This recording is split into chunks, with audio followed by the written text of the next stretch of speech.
Okay, we're back. Expandable part 3 of the How to Build a Network series. I hope you're enjoying this. If you are enjoying this, please hit subscribe on YouTube. Leave us some comments. Let us know if you like it. Is there something we said that you didn't like? We'll probably just delete that comment. But no, I mean, like, for the first time, I did a negative comment on somebody on Instagram, and it drove me absolutely nuts because it was this much misleading as hell for a real estate investor influencer of how I got this place for $1,000. No, you got $1,000 for the option and you took on $500,000 of debt and liabilities. So that's fine for somebody that has no, it drove me nuts. And I just went, this is so misleading. Done. I'm done with you. How are you going to do that to somebody? Oh man. All right. I mean, but in the spirit of building a network, send this. Don't be misleading. Don't be misleading, and send this to someone that you know. Share this link with somebody if you've enjoying this content. Okay, part 3. We're going to probably make this relatively quick. We're going to wrap up this whole discussion of how to build a network. We started with part 1. Go back and watch it. It's gets more in depth about mindset.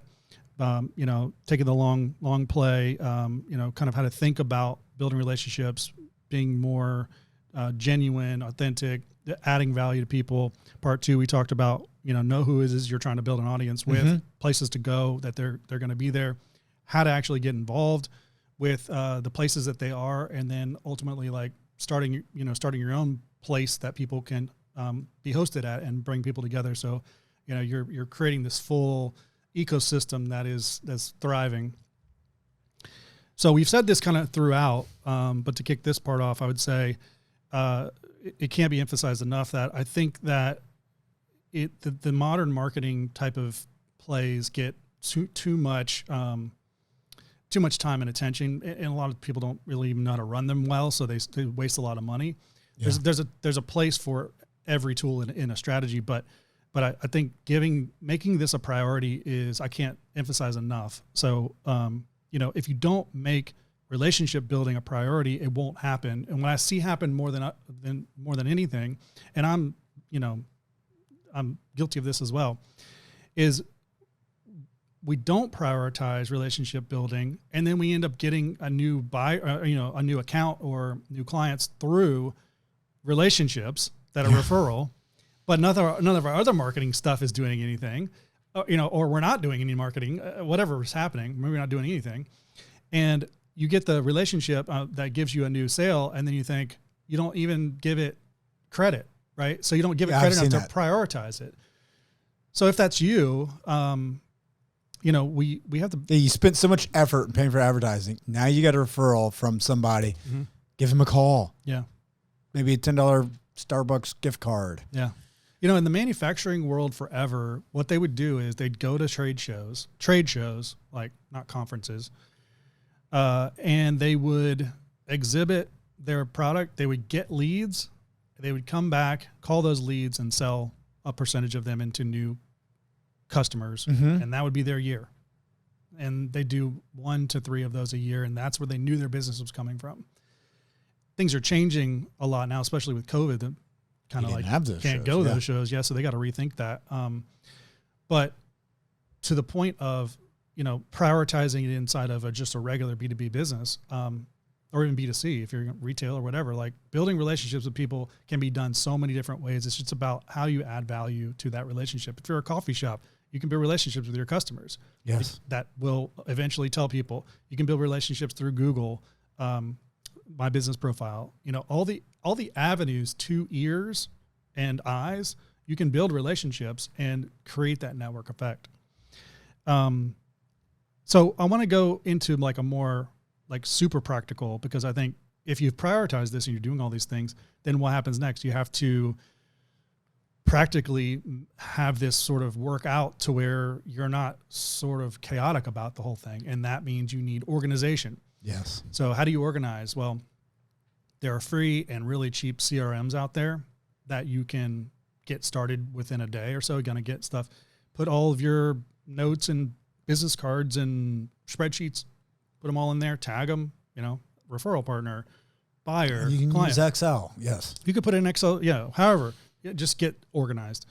And use it, go back to it. If you go to a meeting, a conference, a trade show, or you host a dinner or whatever you do, those activities should start and end with that spreadsheet or in your CRM.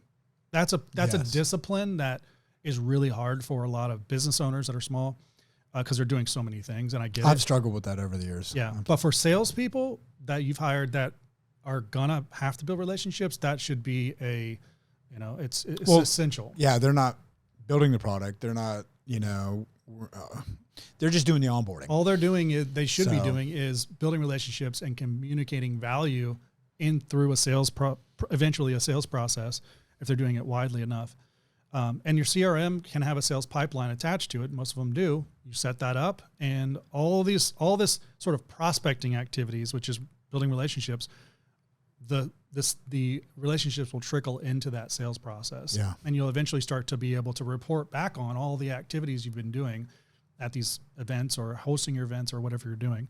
So CRM or some kind of spreadsheet that is organizing your efforts is going to be for the people who say, I do want to prioritize this because, frankly, a lot of businesses, even small B2B businesses specifically, if they could just build relationships and not do much more than that, just all your kind of foundational stuff for marketing, if they prioritize it and they just went all in, they could grow a really decent size business that's profitable and sustainable.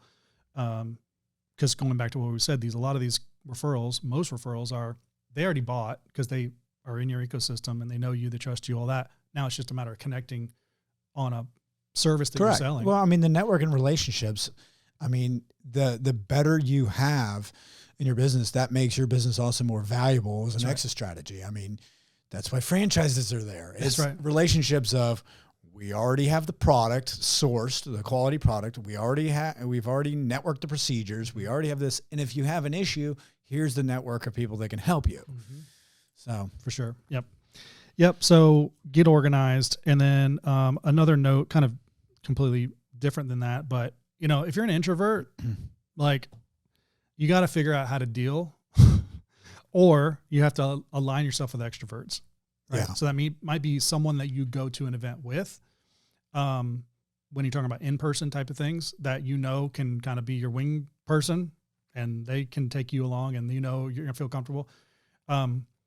Or stretch yourself and, do it on your own. Too, and I think introverts end up making, to me, they're the best network people because I think they're typically most genuine too. Yes. And they're, they feel introverted because they don't realize that they do have the quality to sell. They're not there to sell. Correct. They're there to leave. Yeah. And so that's hard. And I know I've had that, I've struggled out with myself. So, I definitely think there's a place for introverts in the sales world by far.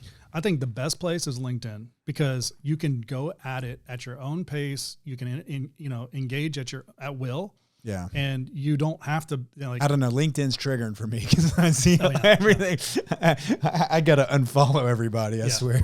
Well, there is a practice to LinkedIn that has to be deployed. Otherwise it can drive you nuts. LinkedIn is in a transformational stage right now, where it's going from this resume HR type of platform to more of a social platform. So you've got everybody and their brother. To me, the kiss of death, when I see somebody that has a co-founder in their name and all they're doing is commenting on people's things, then their business, is not producing anything because they only have time to comment on everybody. It's one thing to be on Instagram and see that because you're like, this is Instagram, who cares? But then to go to a professional, place and see that same thing, it's triggering but that's what I'm saying. That's what's happening is you have people that are trying to do the Instagram thing or the Facebook thing on LinkedIn. And I think LinkedIn's trying to figure out what to do with it because they want to embrace this sort of social, social feeling that their platform can be good for. I've seen a lot of good things happen there. But there's some negative that comes with the positive. Oh yeah. Be strategic. I do believe you need to comment on things that are within your wheelhouse, but let me be known, if you comment on everything, that to me, that's going to bring a different illusion of, you don't have a product to sell or you. So let me give you just a quick, for instance. So as a consultant, I have I'm interested in growing my network in Central Florida and the Miami area for certain reasons, but that's my local network. But I'm of the mind over the next 8 to 10 years to grow my global network. Because why not? Why not? It'd be fun to travel around and meet new people and, do business in different countries, which we've done before, but that's not my primary focus. Well, too, I always learn, business in other countries, you can always take something from there to bring it back and it's beneficial, and vice versa. It adds value to me, which adds value to my clients. So, in the spirit of doing that, my wife and our kids are going to be traveling out of the country. We're going to a different country. And so I thought, well, this is a good opportunity for me to, one, write this trip off, but two, meet people that are in a different country in person. So I use my LinkedIn network to find those people and engage with them. And right now I have 2 or 3 people that have agreed to let's just grab coffee while I'm there. Yeah. That's awesome. So that's 10 minutes, 15 minutes of my time. I meet someone, I have a local person in this country. I was seeing one of the podcasters that I listen to, Lex Friedman, the MIT artificial intelligence, but just, I saw where he's traveling and he would like to just have coffee with you. Yeah. So everybody is submitting and saying, I'd like to talk to you about this and who I am. Yeah. So he's just going to go around and talk to interesting people and network. And so he's got a network effect now that he can he can filter, he can call it out and then filter it, which for investors is, it's that's how they find their new deals, right? If they have a presence that's either invisible or visible publicly, however, they operate. But yeah, I mean, that's the goal. I saw someone, I got the idea from someone else on LinkedIn where they're in Germany and, they're a startup founder and investor, angel investor, and they do all this stuff in the investment world. But they post a lot on LinkedIn about what they're doing, and they travel a lot. They're in Europe, so they travel a lot of different countries. So she posts and say, "I'm going to be in XYZ city next week. Who should I meet?" Well, people that are following her, she's got a pretty big following, want to meet with her. They'll voice up and it shows up on the feed. So, there's a network effect happening there, in public, but, people are going to recommend people too. So to the Lex Friedman point, she starts to grow her network. I mean, probably an extroverted type of person is going to do that more than an introvert, but that can still happen virtually. It can still happen where you can do a one-on-one Zoom meetup, where it's very controlled. Introverts, I've become much of an introvert over the years, so I can identify with them. I think introverts like the one-on-one interaction versus the one-to-many. So you can control that. And honestly, you're not losing anything by not being an extrovert because a lot of quality relationships are built on the one-to-one. They are. In fact, there's a guy that I follow on LinkedIn that has this philosophy I agree with, that he says, it's about the human relationship, not about the scaled relationship. And he's he wants to prove that it's the one-to-one that matters. He's got a huge following on LinkedIn, and he's basically saying, I did it because it was years of one-to-one interaction. That's going to be the most, to me, even amplified and more important as technology is progressing, because everybody's going to have artificial intelligence at some point. Yes. That's going to come through. That's going to handle a lot of writings. It's going to handle a lot of automations and everything. So at that point, who are you going to want to deal with? Yeah. It's going to be the people that have the one-on-one relationships. I mean, just flat out. That's so, Yep. People, doesn't matter if you have Zoom and you have virtual face-to-face, it's still going to be the face-to-face connection that is going to be leading. That's right. So last point on this is just to be patient.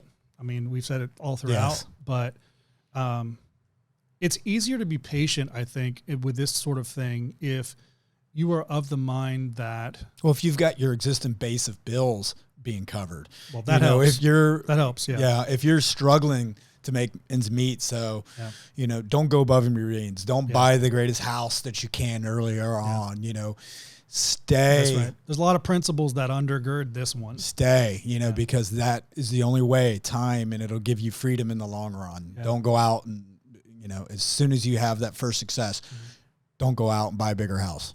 Yeah.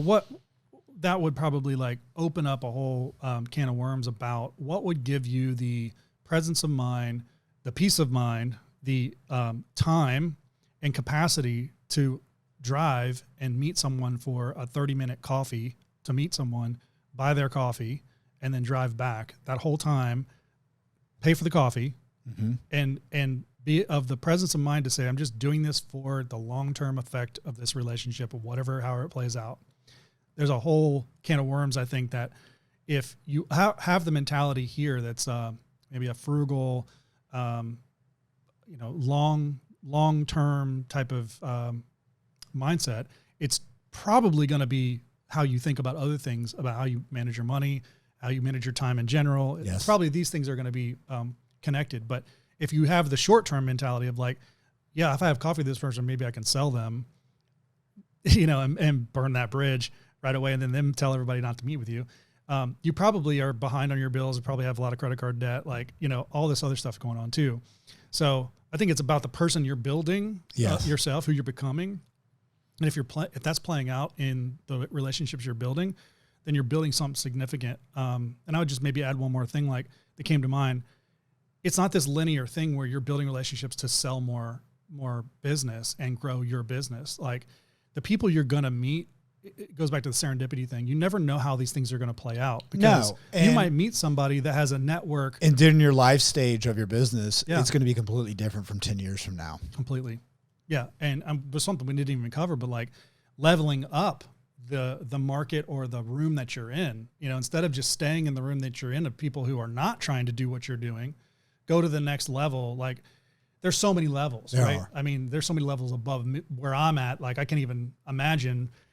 There's circles, right? And people that have attained that level, if they've been at that height, then they get further removed away from people that are grinding. So it's important for them also to be with, because they're about different individuals things that know what's going on the ground floor. That's right.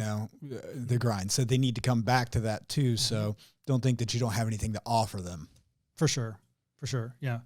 So much to unpack here. I think we could do another three parts on this. But if you guys are liking this, then let us know. We want to do more like this to help you with expanding your business. Let's do it.